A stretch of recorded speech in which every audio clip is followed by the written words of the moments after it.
बिस्मिल्लाहिर्रहमानिर्रहीम। अस्सलाम वालेकुम नाज़रीन, आप यूट्यूब चैनल देख रहे हैं। मैं इमरान खान हूँ। ये इन्फॉर्मेशन ज़रा इंपॉर्टेंट है उन लोगों के लिए जो थोड़ा सा दिलचस्पी रखते हैं दिफाई साजो सामान में, और ख़ास तौर पे उन मामलात में जो दिफाई नुक्ता नज़र से होते हैं। इस पर मैंने कुछ एक्सपर्ट्स हैं, उनसे भी बात की है, उनसे इन्फॉर्मेशन हासिल की है। उसके अलावा काफ़ी रिसर्च की है, कुछ लेटेस्ट मालूमात आ रही थी, वो आपके साथ शेयर करूँगा। आपने पिछले दिनों एक जंग देखी है और पूरी दुनिया ने उसको विटनेस किया है, अज़रबैजान की और आर्मीनिया की। इस जंग में दोनों मुल्कों के दरमियान चंद फ़र्क बड़े वाज़े थे। यानी एक तो ये था कि वो मुसलमान थे, एक तरफ वो शहादत के लिए लड़ते हैं, उनका ज़रा मुख्तलिफ नज़रिया। दूसरी तरफ आर्मीनिया के फ़ौजी थे, गैर मुस्लिम थे। एक ये बहुत बड़ा फ़र्क है, मेरी नज़र में बहुत बड़ा। और कुछ चीज़ें और थीं, लड़ाई का तरीक़ाकार, लड़ाई की हिकमत अमली और लड़ाई में इस्तेमाल होने वाला असला। अज़रबैजान के पास कुछ मखसूस हथियार थे जिनकी बुनियाद पे वो आर्मीनिया पे भारी पड़ गया था।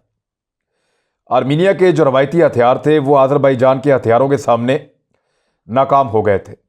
आर्मीनिया के पास बड़े ज़बरदस्त टैंक्स मौजूद हैं, आर्मर्ड गाड़ियाँ मौजूद हैं, उनके पास आर्टिलरी मौजूद है, उनके पास बड़े ट्रेन सोल्जर्स हैं और वो लड़ने वाले लोग हैं।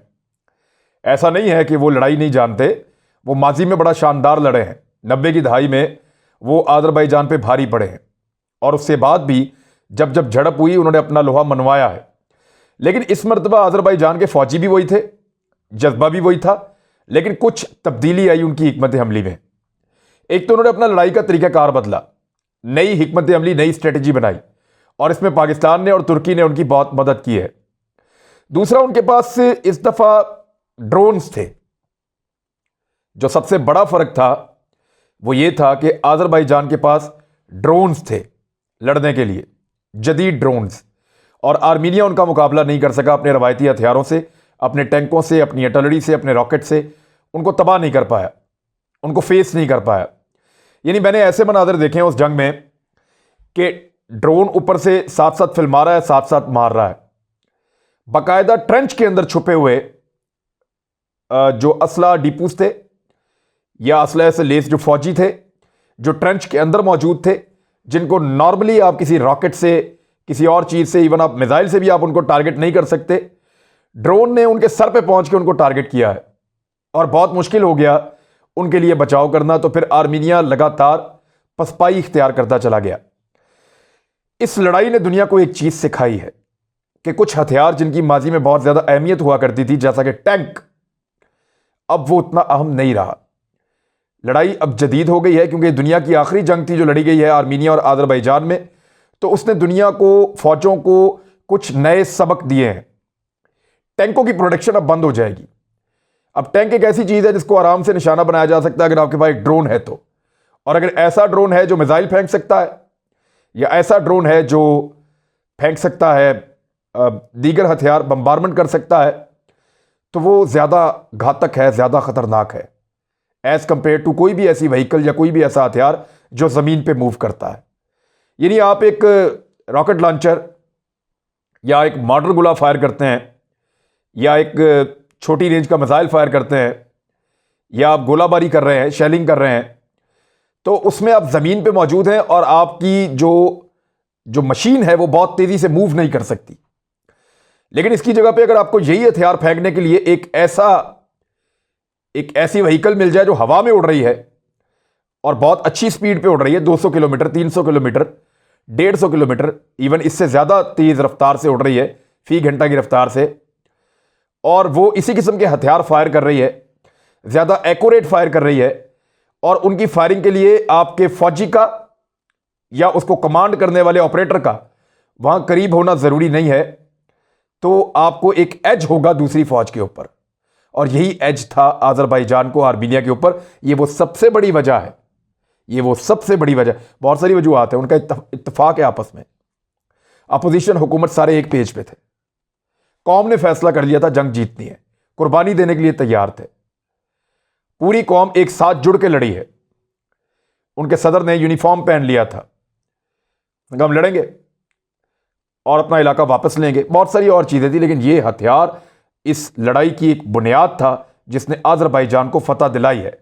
अल्टीमेटली फतह अल्लाह ताला की तरफ से होती है, लेकिन आपको ये देखना होता है कि आपकी कौन सी हिकमत अमली काम आई। अब ड्रोन्स की अहमियत बढ़ गई है